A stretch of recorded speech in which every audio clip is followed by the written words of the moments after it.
Hello दोस्तों, आप सभी को नमस्कार। स्वागत है आपका अपने YouTube channel maths by Neeraj Mudgil पे।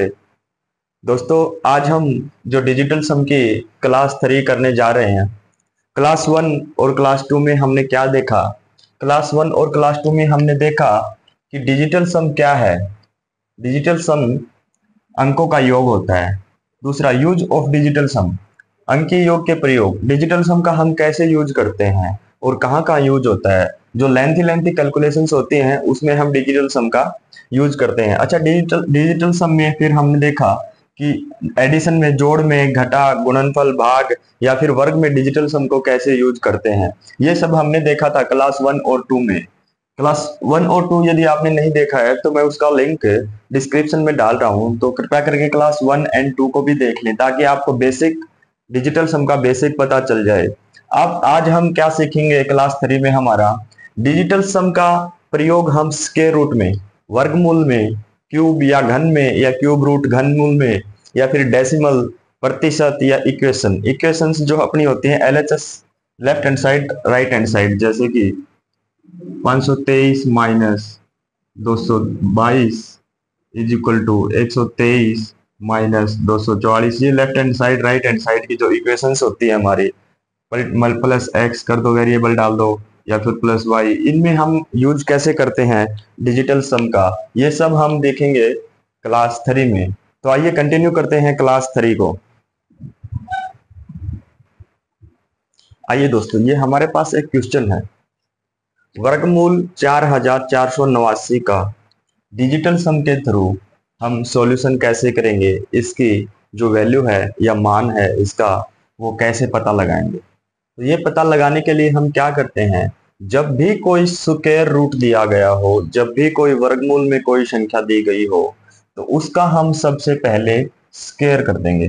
देखिए दोस्तों, जैसे कोई भी संख्या हमारे पास वर्गमूल में 100 है, तो 100 का वर्गमूल, ठीक है, हम जानते हैं, तो इसका वर्गमूल क्या होगा? 10। ठीक है, ये कैसे आया, इसको वैल्यू को हम बराबर कैसे करेंगे? देखिए, यदि मान लीजिए हम इधर इसको 100 को स्क्वायर कर देंगे, 100 को वर्ग कर देंगे, और अगर इधर किया है तो इधर भी करना पड़ेगा, तो 10 का वर्ग।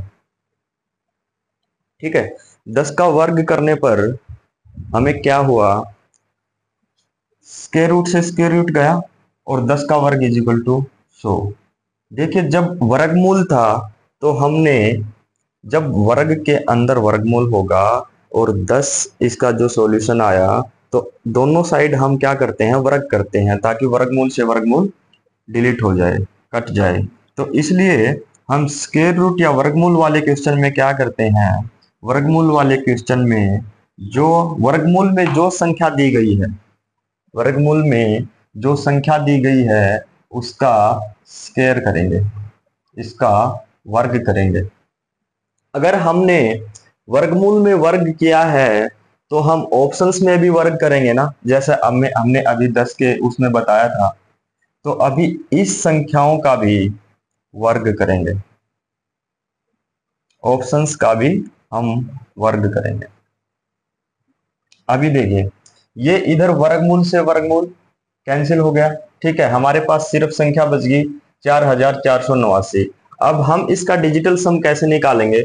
9 कैंसिल हो जाता है अपने आप में, 4 और 4 8, 8 और 8 16, और 1 और 6 7, तो इसका डिजिटल सम हमारे पास आ गया 7। अभी हम ऑप्शंस में चेक करते हैं। ऑप्शंस में कैसे चेक करेंगे? 7 और 6 13, 7 और 6 13, और 13 का 1 और 3 4, और 4 का डिजिटल सम का वर्ग करेंगे तो हमारे पास क्या आ जाएगा? 16, और 16 का अगर डिजिटल सम क्या निकालेंगे हम? 7, तो इसका डिजिटल सम हमारे पास क्या आ गया? 7। तो 4489 का डिजिटल सम 7 है, और 77 का डिजिटल सम भी 7 है।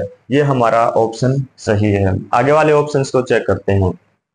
8 और 7 15, 5 और 1 6, 6 का वर्ग 36, और 6 और 3 9, डिजिटल सम आया इसका 0। ठीक है, ये हमारा ऑप्शन गलत हो गया। अभी नेक्स्ट पे आते हैं। 7 और 5 12, 1 और 2 3, 3 का वर्ग 9, और 9 का डिजिटल सम 9, या फिर हम लिख सकते हैं 0। तो ये भी हमारा ऑप्शन गलत हो गया। अभी हम देखिए 5 और 3 8, और 8 का वर्ग 64 64, और 6 और 4 10, और 1 और 0 1, तो इसका डिजिटल सम हमारे पास आया 1। तो देखिए यहां से जो 4489 का जो वर्गमूल है वो हमारे पास आ गया 67 67। तो ऐसे हम, जैसे ये तो अभी छोटी वैल्यू है, अगर ऐसी बहुत ज्यादा बहुत बड़ी या लेंथी वैल्यू हो ना, तो हम डिजिटल सम के थ्रू हम बहुत जल्दी उसका आंसर निकाल सकते हैं। अभी आइए नेक्स्ट। वर्गमूल 15,625, स्क्वायर रूट 15,625। ठीक है, अभी इसको कैसे करेंगे? वही सेम फॉर्मूला, हम इसका वर्ग करेंगे, इस संख्या का वर्ग करेंगे। वर्ग से वर्गमूल कैंसिल, हमारे पास संख्या सिर्फ आ गई 15,625। 15,625 का यदि हम निकालें डिजिटल सम, 6 2 8 और 1 9, कैंसिल, 5 और 5 10, और 1 और 0 का 1, इसका हमारा डिजिटल सम आया 1। इसके बाद हम ऑप्शंस को चेक करते हैं। हमारा ऑप्शन ए है 125। 125, अब हमने याद यदि मान लीजिए इधर वर्ग किया था, तो हम ऑप्शंस में भी वर्ग करेंगे ना, ऑप्शन में भी वर्ग करेंगे, सभी ऑप्शन में वर्ग करेंगे। ध्यान रखना, ऑप्शन में भी वर्ग करना है। ठीक है, इधर आ जाइए।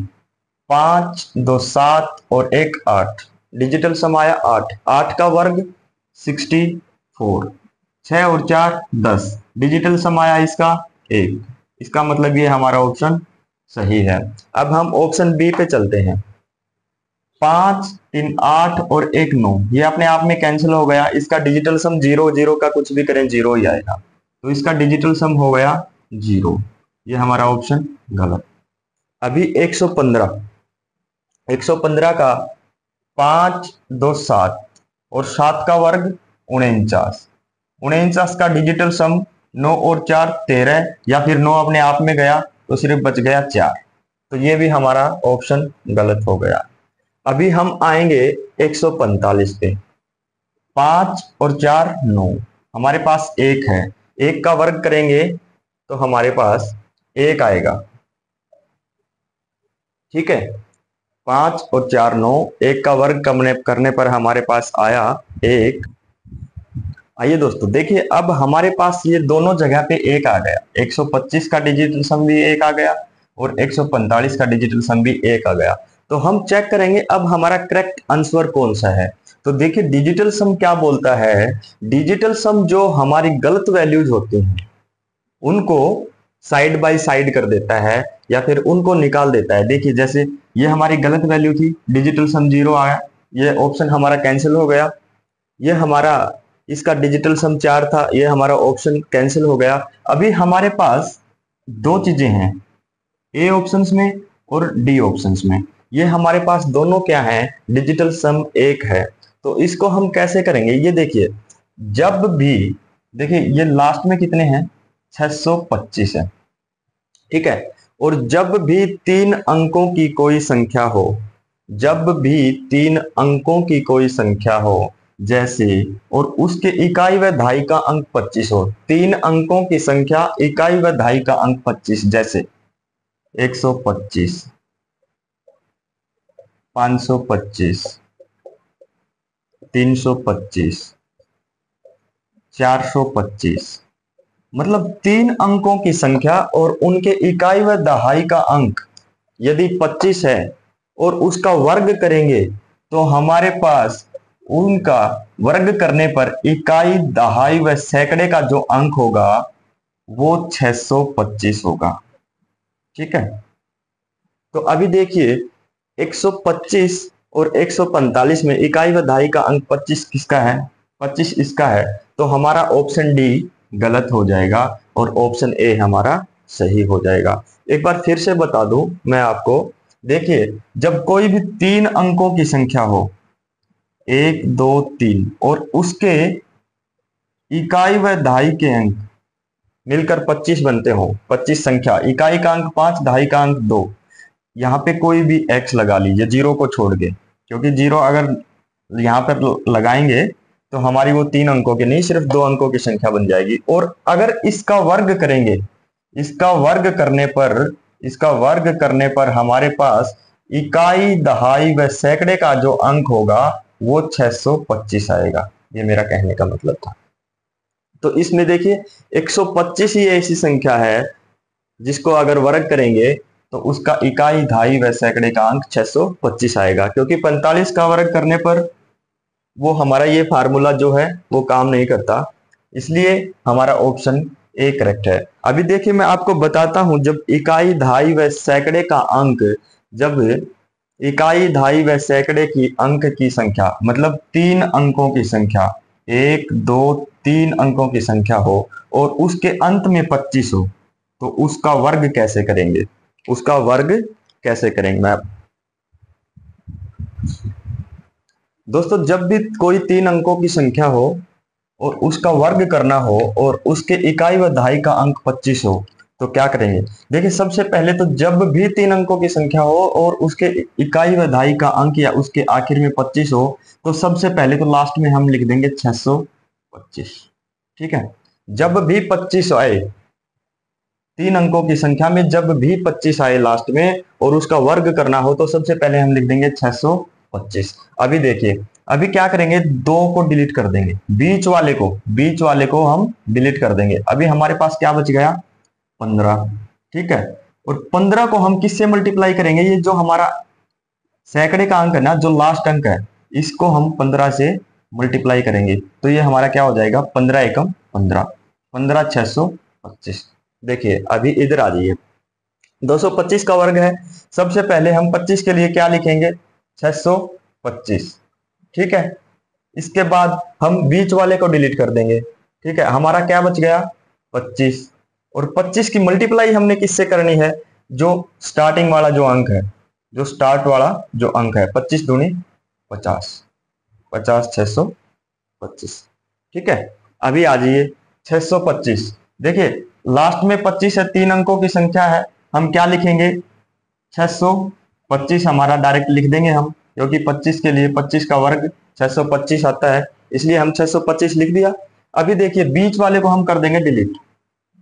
अब हमारे पास क्या बच गया, 65, 65, 65, 65 मल्टीप्लाइड बाई 6 से मल्टीप्लाई करेंगे, 6 से मल्टीप्लाई 65 को 6 से मल्टीप्लाई करेंगे तो हमारे पास आ जाएगा 390। तो ये हमारा आ गया डायरेक्ट आंसर। अभी देखिए, ये देखिए 325, 325 का वर्ग, लास्ट में 2 अंक 25 है, तो 25 25 हमारे पास हो जाएंगे 625। ठीक है, अभी देखिए हम बीच वाले को कर देंगे डिलीट, और 35 की, ये बन गया हमारा 35, 35 की गुणा हम किससे करेंगे, 3 से, 35 तीन पंजे 15, 3 3 और 1 10, ये 1,05,625। तो जब भी कोई 3 अंकों की संख्या दी गई हो और उसका वर्ग करना हो, तो सबसे पहले, और उसके इकाई व दहाई का अंक 25 हो, तो सबसे पहले हम 25 का वर्ग लिखेंगे 625, और फिर इसमें जो जिसका वर्ग करना है उसमें बीच वाली संख्या को डिलीट कर देंगे, बीच वाले अंक को डिलीट कर देंगे, और जो हमारी संख्या बन गई 15, 15 को हम पहले वाले अंक से मल्टीप्लाई कर देंगे। ऐसे हम जब भी कोई 3 अंकों की संख्या जिसके अंत में 25 दिया गया हो उसका वर्ग निकाल सकते हैं। ठीक है, आइए दोस्तों, अभी हम सीखने जा रहे हैं क्यूब, डिजिटल सम को हम क्यूब या क्यूब रूट में कैसे यूज करते हैं। तो देखिए ये हमारा 12 का क्यूब है, 12 का क्यूब का डिजिटल सम क्या होगा। देखिए 12 का क्यूब को हम क्या लिख सकते हैं, 12 गुणे 12 गुणे 12। देखिए ठीक है, अभी ये हमारा क्या आ गया, हमने जो सीखा था मल्टीपल में, मल्टीपल के लिए आ गया है। तो मल्टीपल में हमारा क्या था, 1 और 2 3 गुणा में 1 और 2 3 गुणा में 1 और 2 3 देखिए अभी मल्टीपल में क्या सीखा था, डिजिटल सम को मल्टीप्लाई कर देते हैं, 3 गुना 3, 3 तिये 9, और 9 का डिजिटल सम क्या आ गया, 9 का ही 0 आ गया, और 0 को किसी से भी मल्टीप्लाई करें तो हमारा डिजिटल सम क्या आ जाएगा, 0 आ जाएगा। इसलिए 12 के क्यूब का डिजिटल सम क्या हो गया, 0। अभी देखिए होता क्या है, और 12 का क्यूब हमारे पास क्या होता है, 12 का क्यूब हमारे पास होता है 1728।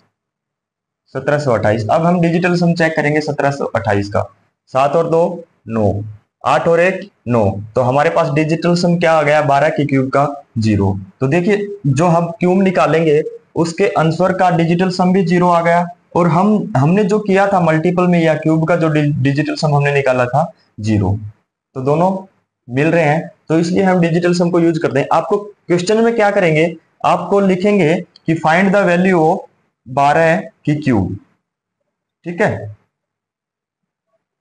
12 का क्यूब। तो ऑप्शंस आपके पास आ जाएंगे 1728, 1 2 3 4 5 6, ऐसे करके आपके पास ऑप्शन आ जाएंगे, ठीक है। तो अब देखिए हम डायरेक्ट 12 की क्यूब ना करके उसमें क्या करेंगे, उसमें हम डिजिटल सम चेक करेंगे। डिजिटल सम 12 क्यूब का हमारा आ गया 0, और 0 तो सिर्फ इसी का आ रहा है ना, और ये देखिए 3 2 5 और 1 6, इसका डिजिटल सम 6, इसका डिजिटल सम 5 4 9, इसका डिजिटल सम 6। तो देखिए हमारी ये वैल्यू करेक्ट होगी।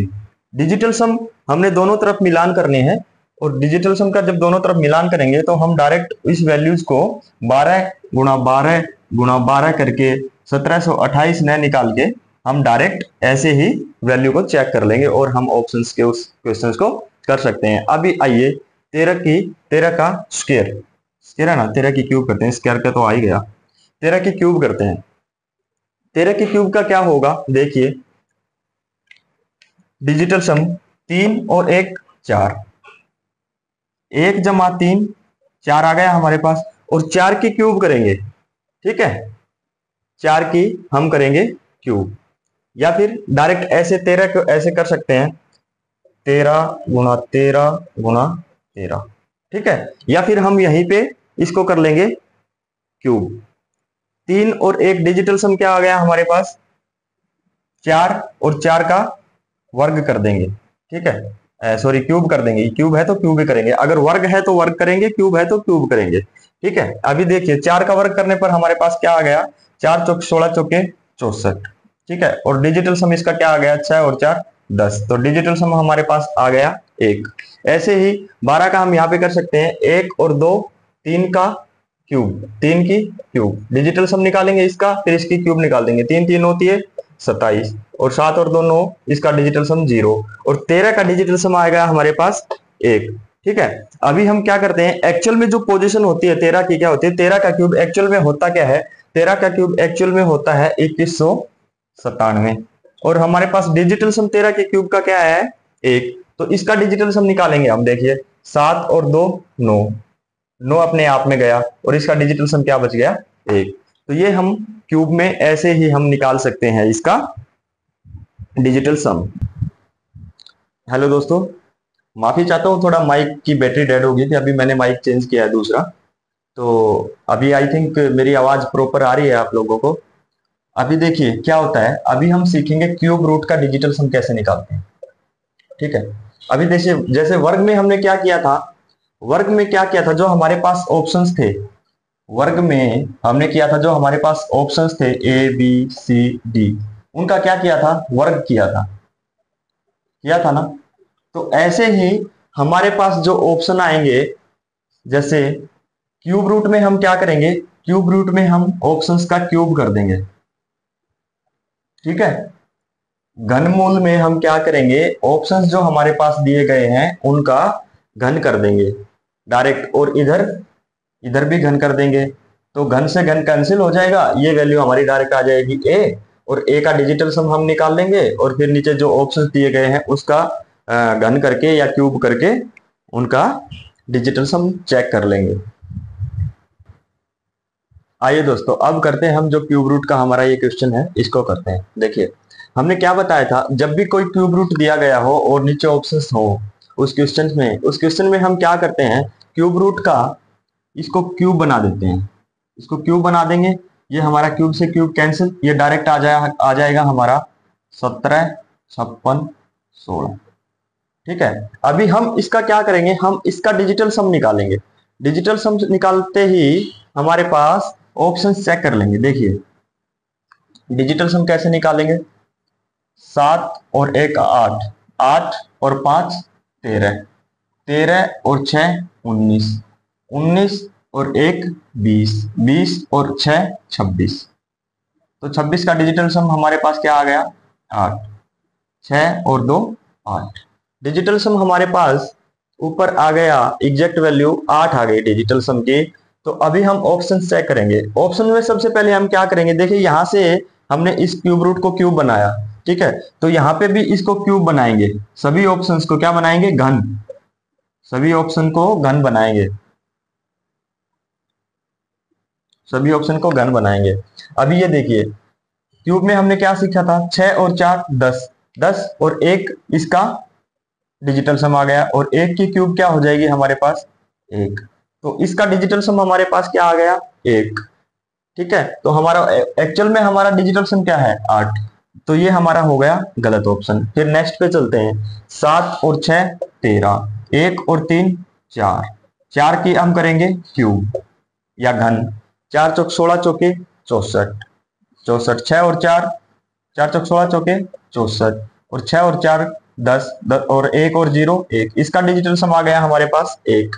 अगर इसका डिजिटल सम हमारे पास 1 आ गया तो ये हमारा ऑप्शन भी गलत हो गया। नेक्स्ट करते हैं। 6 और 6 12, 1 और 2 3, और 3 के डिजिटल सम का हम करेंगे क्यूब। 3 3 9 3 27, 27 आ गया, और 27 का हमारे पास क्या हो जाएगा, 7 और 2 9। इसका डिजिटल सम हमारे पास क्या हो गया, 9। तो ये हमारा ऑप्शन ये भी गलत हो गया। अभी देखते हम करते हैं नेक्स्ट का। 6 और 5 11, 1 और 1 2, 2 का हम क्यूब करेंगे, घन करेंगे, 2 दूनी 4 दूनी 8। तो ये देखिए जो हमारा लास्ट डी ऑप्शन है इसका जो डिजिटल सम है वो भी 8 आ रहा है, और जो हमारी वैल्यू थी 1,75,616 वर्गमूल में, इसका क्यूब करने पर सॉरी घनमूल में इसका क्यूब करने पर हमारे पास वैल्यू आई 8। तो हमारा एग्जैक्ट आंसर ये मिल रहा है। डिजिटल सम के थ्रू हम बता कर सकते हैं कि हमारा 56 की जो क्यूब होगी वो होगी 1,75,616। देखिए अगर हम इसको डायरेक्ट वैसे क्यूब रूट निकालते तो काफी टाइम लग जाता, लेकिन हमने डिजिटल सम का इसमें यूज किया तो हमारा विद इन 5 सेकेंड ये आ जाता है। मैं थोड़ा आपको धीरे धीरे समझा रहा हूं इसलिए थोड़ा टाइम लग रहा है। यदि आप एग्जैक्ट क्वेश्चंस की प्रैक्टिस करके स्टार्ट करेंगे तो ये बहुत जल्दी 5 या 7 सेकंड में इसका आंसर आ जाएगा। तो ये था हमारा क्यूब व क्यूब रूट में डिजिटल सम का उपयोग। आइए दोस्तों अब हम करते हैं हमारा डिजिटल सम का जो प्रयोग है वो डेसिमल या परसेंटेज में कैसे करते हैं। ठीक है, देखिए डेसिमल में दशमलव में, हिंदी वाले दशमलव, और परसेंटेज होता है अपना प्रतिशत। ठीक है, प्रतिशत और दशमलव में हम अंकीय योग का कैसे प्रयोग करते हैं वो आज ये देखते हैं कैसे। देखिए हमारे पास कोई संख्या है 1.456, ठीक है, 1.5.32, ठीक है। अभी ये हमारी आ जाएगी 4.11, 565.789, ठीक है। अभी हम इसका डिजिटल सम कैसे निकालेंगे। देखिए दशमलव में क्या होता है, दशमलव जब भी होता है कोई भी संख्या हो, किसी के पास अगर दशमलव है, अगर दशमलव को हम हटाएंगे तो नीचे क्या लगेंगे, क्या लिखेंगे, दशमलव के बाद जितने भी अंक है, दशमलव के बाद जितने भी अंक है उनके नाम की जीरो डाल देंगे। जैसे दशमलव हटा दिया हमने, 1 लिख दिया, इनके नाम की जीरो, 1 2 3, ठीक है।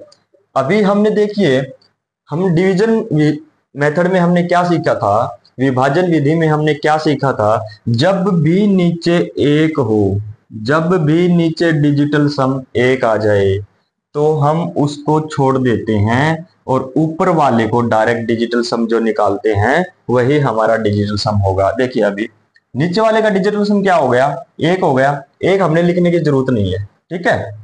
अभी आ जाइए ऊपर वाले का डिजिटल सम निकालते हैं। 5 और 4 9, 6 और 1 7। तो इसका जो 1.456 जो था हमारा, इसका डिजिटल सम आ गया 7, ठीक है। तो कहने का ये मतलब है कि डिजिटल सम में जब भी डेसिमल में जब भी दशमलव होता है तो उस दशमलव को आप छोड़ दीजिएगा, दशमलव की डिजिटल सम के अंदर कोई वैल्यू नहीं है, ठीक है।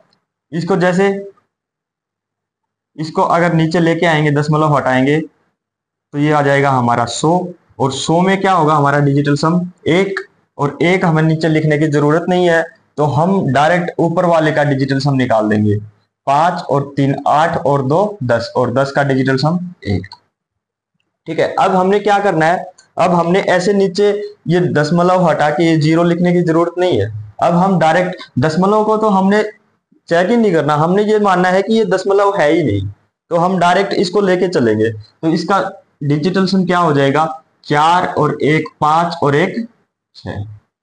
ऐसे ही इसका डिजिटल सम क्या हो जाएगा, देखिए 9 अपने आप में गया, 6 और 5 11, 11 और 5 16, 16 और 7 23, 23 और 8 31, और 31 का डिजिटल सम क्या होगा हमारे पास, 3 और 1 4, ठीक है।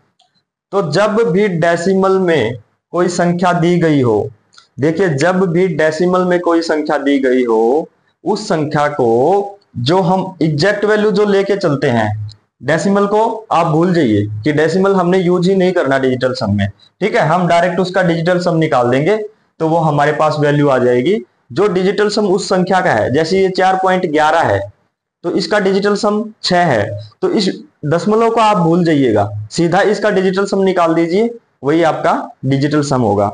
अभी देखिए हम कैसे करते हैं परसेंटेज में। देखिए सबसे पहले तो हम क्या करते हैं, हम देखेंगे परसेंटेज होता क्या है। परसेंटेज प्रत्येक 100 पर कोई वैल्यू, प्रत्येक 100 पर कोई मान क्या होता है, प्रतिशत होता है, ठीक है। Value on every 100 is known as percentage. प्रत्येक 100 पर कोई मान या कोई वैल्यू हमारा होता है प्रतिशत। देखिए अभी क्या है, जैसे हमारे पास कोई संख्या आ गई 4%,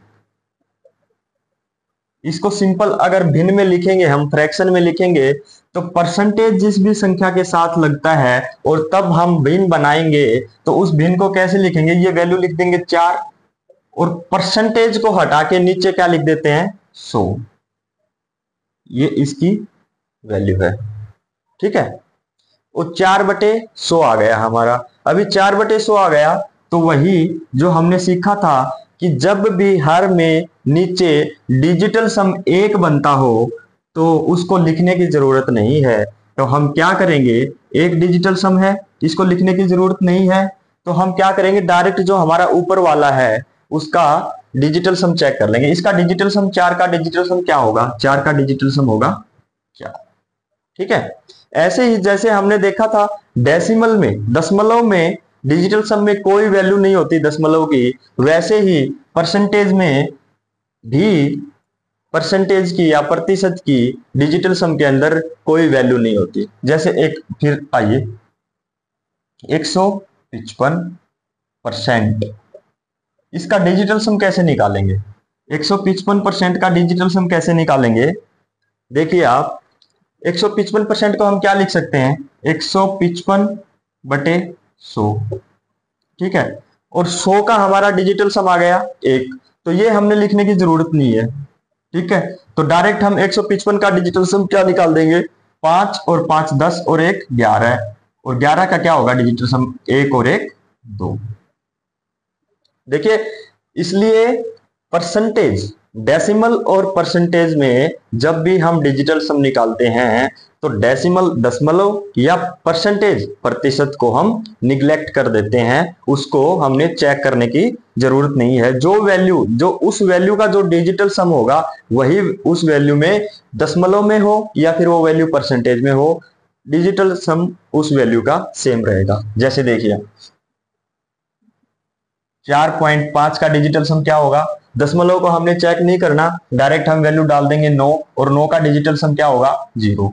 ऐसे ही प्रतिशत में लेके आएंगे 45%, तो हमने क्या करना है, प्रतिशत को हटा देना, प्रतिशत को हमने चेक ही नहीं करना, 5 और 4 9।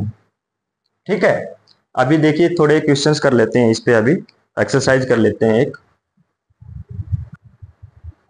आइए दोस्तों हम चेक करते हैं डेसिमल का। डेसिमल में हम क्या करेंगे, देखिए डेसिमल जब भी हो हम डेसिमल को क्या करते हैं, निग्लेक्ट कर देते हैं। ठीक है, डेसिमल को मान लीजिए डेसिमल हमारे पास है ही नहीं, तो अभी क्या करेंगे, देखिए इसका डिजिटल सम 5 और 1 6, जमा में इसका डिजिटल सम 3 2 5 और 5 10, 10 का 1, जमा में इसका डिजिटल सम 8 और 4 12, 2 और 1 3। ठीक है, तो 6 1 7 और 3 10, तो 10 का डिजिटल सम 1, हमारे पास इसका डिजिटल सम क्या आ गया 1। अभी हम आंसर में देखते हैं 8 और 10 और 8 18, 18 8 और 1 9, इसका डिजिटल सम 0, ये हमारा ऑप्शन गलत हो गया। अभी देखिए 9 कैंसिल, 9 हट गया, 8 और 10 10, 10 का डिजिटल सम 1, ये हमारा ऑप्शन सही है। अभी आ जाइए 3 और 2 5, इसका डिजिटल सम 5, ये हमारा ऑप्शन गलत है। अभी देखिए 9 हट गया, 2 और 1 3, इसका डिजिटल सम 3, ये हमारा डी ऑप्शन ये भी हट गया। तो इसलिए देखिए जब हम ऐसे डेसिमल में हम यूज कर सकते हैं डिजिटल सम का। इधर आइए, इधर देखते हैं 5 और 4 9, 6 और 2 8, जमा 4 3 7 2 9, 6 और 1 7। अभी ये माइनस है तो इधर माइनस आ जाएगा, 4 3 7 2 9 और 1 माइनस। ठीक है, 8 और 7 15, 15 में से 1 गए तो 14, और 14 का डिजिटल सम 5, तो इसका डिजिटल सम हमारे पास क्या आ गया 5। अभी ये देखिए इधर आ जाइए 9 गया 9 गया, 5 और 4 9 गया, 4 और 4 हमारे पास इसका डिजिटल सम आ गया 8, तो ये हमारा ऑप्शन गलत हो गया। अभी ये देखिए 5 और 4 9 और 7 और 4 11, इसका डिजिटल सम आया हमारे पास 2, तो ये हमारा ऑप्शन गलत हो गया। अभी देखिए 5 और 4 9, ये हमारा गया 9, 6 और 4 10 और 4 14, इसका डिजिटल सम आया हमारे पास 5, तो ये इसका डिजिटल सम 5 आया और हमारा वो भी डिजिटल सम 5 है, तो ये ऑप्शन सही है। अभी देखिए 446, अभी देखिए 4 और 4 8, 8 और 6 14, 14 का क्या हो गया हमारे पास 5। अभी ये देखिए डिजिटल सम, अभी एक चीज चेक करिए, दशमलव के बाद ये हमारे पास 0.2 है, 0.2 3 4 6 है, और इधर से 0.34 है, तो ये देखिए ये 4 अंक ज्यादा है। ठीक है, अगर प्लस प्लस वालों को मिलाएं तो दशमलव के बाद 4 अंक ज्यादा है, 1 2 3 4। ठीक है, अभी ये देखिए ये हमारे कितने हैं, इधर 0.2 अंक, माइनस वाले के कितने हैं 1, माइनस वाले के हैं 1 2। ठीक है, और ऊपर वाले के हैं हमारे 1 2 3 4। ठीक है, तो सिंपली हम डायरेक्ट, एक तो ये 4 ऑप्शन हमारे पास होंगे। ठीक है, 4 वाला होगा हमारे पास ऑप्शन, 446 तो होगा ही नहीं, क्योंकि ये मान लीजिए लास्ट में अगर इसको भी जोड़ेंगे तो इकाई का अंक ये हमारा आ जाएगा 6, इसको जोड़ेंगे डेसिमल के बाद इकाई का अंक 6 आ जाएगा, और 6 लास्ट में इकाई का अंक होगा। ठीक है, तो हमारा इधर क्या होगा, इधर 34 के बाद हम क्या लिख सकते हैं 0 0 लिख सकते हैं ना, माइनस वाली में तो ये हमारी प्लस है और ये माइनस है, तो इकाई का अंक हमारा क्या होगा 6। तो देखिए ये हमारा डायरेक्ट ऑप्शन होगा। ये 2 ऑप्शन तो हमारे वैसे ही निग्लेक्ट हो गए थे, खत्म हो गए थे। अभी बचा ऑप्शन डी था 4 4 8 और 6 14, जिसका डिजिटल सम 5 हो रहा था। तो हम इसको 5 को कैसे चेक किया, हमने सिर्फ इकाई के अंक से चेक कर लिया, हमने सारा कैलकुलेशन करने की जरूरत नहीं पड़ी, तो इसलिए हमारा ऑप्शन करेक्ट है और ये हमारा गलत हो जाएगा। अभी देखिए नेक्स्ट हम करते हैं left hand side and right hand side वाले। एक हमारी परसेंटेज की एक्सरसाइज और बचती है, वो और कर लेते हैं, इसके बाद करवाते हैं लेफ्ट हैंड साइड और राइट हैंड साइड का। आइए दोस्तों, हमारा क्वेश्चन क्या है? 30% ऑफ 400।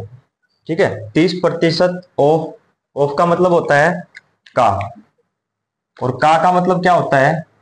का मतलब होता है मल्टीप्लाई में। देखिए, हमने क्या बताया था, हमने परसेंटेज को नहीं देखना है। जब भी डिजिटल सम करें हम परसेंटेज को नहीं देखेंगे। तो इसका 30% का डिजिटल सम क्या आ गया?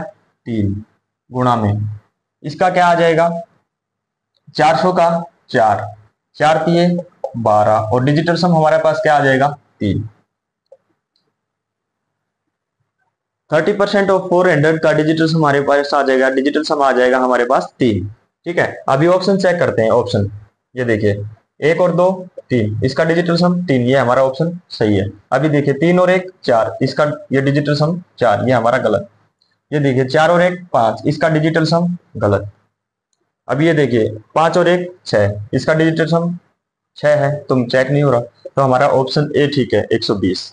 ठीक है, अभी देखिए 37% ऑफ 50, 37% का 50। ठीक है, क्या होगा? अभी देखिए 7 और 3 10। ठीक है, और 10 का डिजिटल सम 1। ठीक है, 1 गुणा में। ठीक है, अभी परसेंटेज हमने लेना नहीं है, क्योंकि परसेंटेज की कोई डिजिटल सम में कोई वैल्यू नहीं होती। परसेंटेज और डेसिमल में, डेसिमल की डिजिटल सम के अंदर कोई वैल्यू नहीं होती। ठीक है, अब ये देखिए 50, 50 का क्या है हमारे पास? 5। तो ये क्या आ जाएगा हमारे पास? डिजिटल सम 5। फिर बता रहा हूं, डिजिटल सम में परसेंटेज और डेसिमल, प्रतिशत और दशमलव की कोई भी वैल्यू नहीं होती। डायरेक्ट हम जो अंक होते हैं उनका डिजिटल सम निकालते हैं। ठीक है, अब ये देखिए हमारे पास क्या आ जाएगा? हमारा डिजिटल सम आ गया 5, तो 8 और 1 9 गया, इसका डिजिटल सम आ गया हमारे पास 2, ये हमारा ऑप्शन गलत। अभी देखिए 7 और 2 9, 9 का डिजिटल सम 0 या 9, ये हमारा हो गया गलत। अभी देखिए 9 और 1 10, 10 का डिजिटल सम 1, ये हमारा हो गया गलत। अभी देखिए 8 और 1 9, और 5 हमारे पास आ गया, 5 का डिजिटल सम 5। तो ऑप्शन डी हमारा करेक्ट है।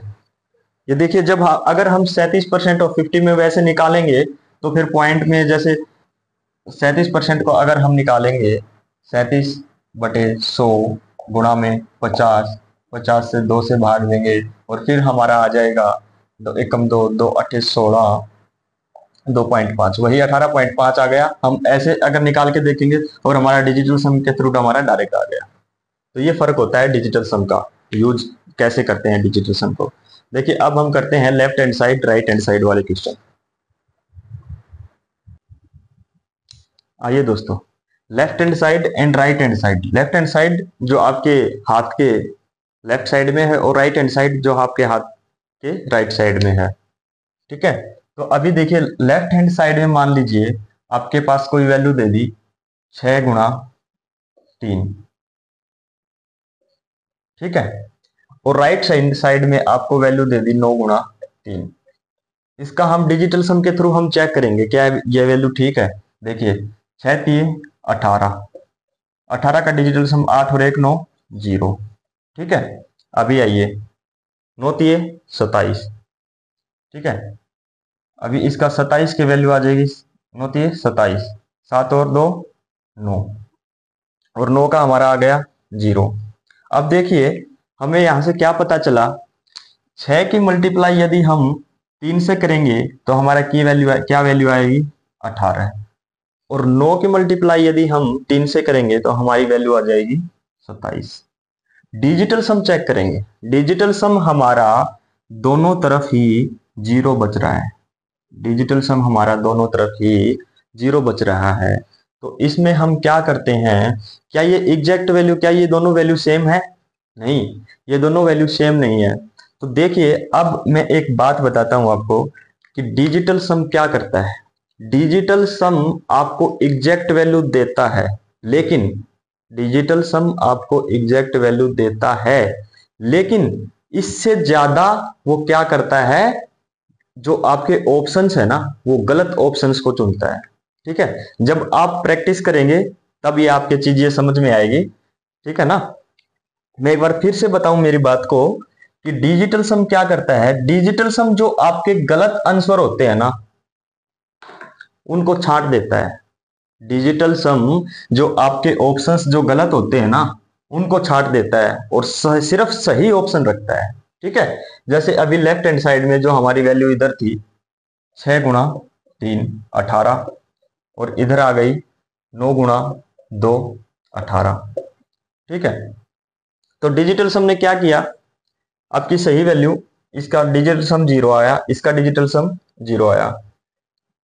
गलत वैल्यू के साथ डिजिटल सम क्या करता है, ठीक है, गलत वैल्यू को डिजिटल सम निग्लेक्ट कर देता है।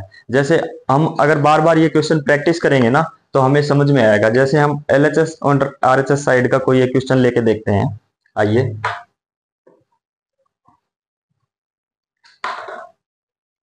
Left hand side right hand side में क्या होता है कि आपके एक साइड एक इक्वेशन दी मिलेगी इधर, और एक साइड एक इक्वेशन दी मिलेगी, वो आपने वेरीफाई करनी है, और इधर बोल देंगे x है या y है, या इधर बोल देंगे z है या p है, या इसकी वैल्यू निकालिए। ये होते हैं हमारे लेफ्ट हैंड साइड और राइट हैंड साइड वाले क्वेश्चन। दोस्तों मैं अभी एक डिजिटल सम के बारे में एक बात बताता हूं आपको, क्या कि डिजिटल सम को कभी भी हम करेक्ट वैल्यू लाने के लिए यूज नहीं करते। डिजिटल सम को हम कभी भी, या डिजिटल सम को हम इस पर्पज से यूज नहीं करते कि हमारा जो ऑप्शन है वो हमेशा करेक्ट आए। जब आप लगातार क्वेश्चन करेंगे, प्रैक्टिस करेंगे, तो ये बात आपको समझ में आ जाएगी। फिर से बता रहा हूं, देखिए डिजिटल सम को हम इस उद्देश्य से यूज नहीं करते कि हमारा जो आंसर है वो 100% सही हो। देखिए अभी जैसे कि हमने 6 और 3 वाले में देखा था, इधर भी 0 आया था, इधर भी 0 आया था, लेकिन अगर 9 को 3 से मल्टीप्लाई करेंगे तो इधर क्या आया 27। ठीक है, और इधर 6 को 3 से मल्टीप्लाई करेंगे, इधर क्या आया था हमारा 18। हमारा डिजिटल सम तो 0 आया था। ठीक है, तो वही मैं बात बता रहा हूं कि डिजिटल सम का उद्देश्य करेक्ट आंसर लाना नहीं है, बल्कि डिजिटल सम का जो उद्देश्य है वो है कि जो उसके गलत आंसर हैं उसको खत्म करना। ठीक है, जैसे कि हमारा कई बार हमने ऑप्शन में देखा कि कई बार जैसे डिजिटल सम कईयों का 1 आ रहा था या 2 आ रहा था, या डिजिटल सम ऑप्शंस के भी 2 आ रहे थे, तो उसमें हमने क्या पता चला कि डिजिटल सम हम सिर्फ ये नहीं बताते कि डिजिटल सम के थ्रू कि भाई हमारा ऑप्शन 100% करेक्ट होगा, लेकिन डिजिटल सम ये बताएगा कि आपका ये ऑप्शन 100% गलत है। समझ में आ गया? डिजिटल सम आपको ये नहीं बताएगा कि ये आपका जो आंसर है ये 100% करेक्ट है। ठीक है, और एक तरफ अगर लेके चलेंगे तो डिजिटल सम आपको ये भी बताएगा कि जो आपका जो ऑप्शंस जो आपने चेक किए हैं उनमें से आपका गलत ऑप्शन कौन सा है। ज्यादा श्योरिटी गलत ऑप्शन के लिए रखे हैं। जैसे आपने अभी चेक किया था ना, ये 8 और 1 9 का डिजिटल सम 0, 7 और 2 9 का डिजिटल सम 0। तो इसलिए मैं फिर से अपनी बात को दोहरा रहा हूं कि डिजिटल सम का उद्देश्य, डिजिटल सम का प्रयोग हम सिर्फ करेक्ट वैल्यू लाने के लिए नहीं करते, हम सिर्फ उसका प्रयोग किस लिए करते हैं, हम रॉन्ग आंसर को एलिमिनेट करने के लिए करते हैं। ठीक है, और जब जब हम आगे प्रैक्टिस करेंगे आपको ये बात और अच्छे से समझ में आ जाएगी। अब देखिए हम करते हैं एलएचएस लेफ्ट हैंड साइड और राइट हैंड साइड वाले क्वेश्चंस की प्रैक्टिस। आइए दोस्तों, अभी जो मैंने बात आपको बताई है उसको थोड़ी देर के लिए भूल जाइए, वरना आप पजल हो जाएंगे। जब आप कंटिन्यू प्रैक्टिस करेंगे तो आपको ये बात समझ में आ जाएगी। ठीक है, तो अभी जो मैंने अभी आपको जो बताया उस बात को आप भूल जाइए, वरना आप क्वेश्चन करते टाइम आप पजल हो जाएंगे। ठीक है, जब आप प्रैक्टिस करेंगे ना तो आपको ये समझ में आ जाएगी कि मैंने क्या बोला है। ठीक है, अभी आइए देखिए, ये हमारा इधर ये जो क्वेश्चन है ना, ये हमारा आ गया लेफ्ट हैंड साइड में और ये हमारा आ गया राइट हैंड साइड में। ठीक है, इसमें हम कैसे सोल्व करेंगे, इसका हम डिजिटल सम निकालेंगे। ठीक है, आ जाइए। 4 और 2 6, 6 और 6 12, 12 और 2 14, 14 और 8 22, 2 और 2 4। ठीक है, जमा 7 और 2 9 गया, 6 और 5 11, 1 और 1 2। ठीक है, माइनस। ठीक है, 5 और 3 8, 8 और 2 10, 10 और 5 15, 5 और 1 6। ठीक है, तो आ जाइए, ये हमारा डिजिटल सम इसका क्या हो गया, 4 + 2 घटा 6, कितना हो गया, 6 में से 6 गए तो 0। अच्छा अभी एक बात बताना, जो डिजिटल सम था हमारा, जीरो किसके बराबर होती है डिजिटल सम के अंदर, या तो जीरो या फिर नो। ठीक है, अभी जो हमने बताया था इसके इक्वल आ जाइए। अब हम इसका डिजिटल सम निकालते हैं। एक्स का डिजिटल सम प्लस एक्स प्लस 457 का क्या होगा, 5 4 9 7 माइनस में 5 5 10 और 8 18 18 8 1 9 0। तो इसका डिजिटल सम क्या हो जाएगा, x प्लस 7। अभी देखिए क्या है हमारे पास, ये जीरो या नो।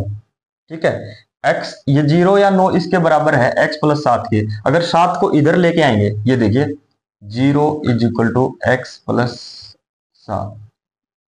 क्या डिजिटल सम कभी माइनस होगा, डिजिटल सम कभी माइनस नहीं होगा। इधर से हमारी क्या वैल्यू आई, x की वैल्यू आ गई हमारी -7। क्या डिजिटल सम कभी भी माइनस होगा, याद रखना डिजिटल सम कभी भी माइनस नहीं होता। तो जीरो की जगह पे हम क्या लेंगे, नो लेंगे। ठीक है, तो नो बराबर x प्लस 7। तो यहां से हमारी x की वैल्यू क्या आ गई, x is equal to no, 7 इधर आएगा तो 9 में से 7 गए तो 2।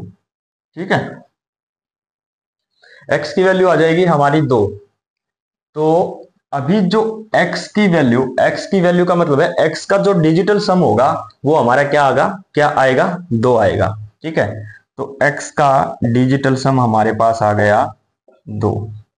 अभी हम चेक करेंगे ऑप्शन में कि कौन से ऑप्शन का डिजिटल सम 2 है। ठीक है, इधर आ जाइए, 6 और 3 9 गया, 7 और 2 9 गया, इसका डिजिटल सम आया 8। तो ये हमारा ऑप्शन गलत हो गया। ठीक है, इधर आ जाइए, 6 और 3 9, 9 अपने आप में गया, 8 और 2 10, इसका डिजिटल सम आ गया 1, ये भी हमारा गलत हो गया। ठीक है, अभी आगे आ जाइए, 6 और 3 9, 8 और 4 12 और 2 14, 14 का 4 और 1 5, इसका डिजिटल सम आ गया हमारे पास 5, ये भी हमारा गलत हो गया। ठीक है, इधर आ जाइए, 9 गया अपने आप में, 7 और 2 9 गया, 8 और 3 11, 11 का डिजिटल सम 2 आ गया। तो हमारा जो डिजिटल सम है 2, वो किसका आ गया, ऑप्शन डी का आ गया। तो ऑप्शन डी का अगर डिजिटल सम 2 आ गया और एक्स का डिजिटल सम 2 था, तो इसका मतलब कि हमारी जो ऑप्शन करेक्ट ऑप्शन कौन सा होगा, हमारा ऑप्शन डी करेक्ट होगा, जिसमें एक्स का वैल्यू ये होगी और इसका डिजिटल सम होगा हमारा 2। ठीक है, तो दोस्तों हमारा आज डिजिटल सम का जो टॉपिक था वो हमारा कंप्लीट हो गया। हम इसके कल जो है, कल की क्लास में, क्लास 4 में हम डिजिटल सम का जो करेंगे, प्रैक्टिस करेंगे क्वेश्चंस की, जो प्रीवियस ईयर जो क्वेश्चन आए हुए हैं उन सब क्वेश्चन की डिजिटल सम के थ्रू हम प्रैक्टिस करेंगे। ठीक है, ये हमारी क्लास 3 थी। इससे पहले हमारी क्लास 1 एंड 2 आई है। अगर वो आप लोगों ने नहीं देखी है तो वो प्लीज देख लीजिएगा। और हम कल से हम डिजिटल सम का एक क्लास लेके आएंगे जिसमें हम डिजिटल सम की प्रैक्टिस करेंगे क्वेश्चंस की जो प्रीवियस ईयर में आए हुए हैं। ठीक है, आप सभी का धन्यवाद। जय हिंद, जय भारत, जय हरियाणा। थैंक यू दोस्तों।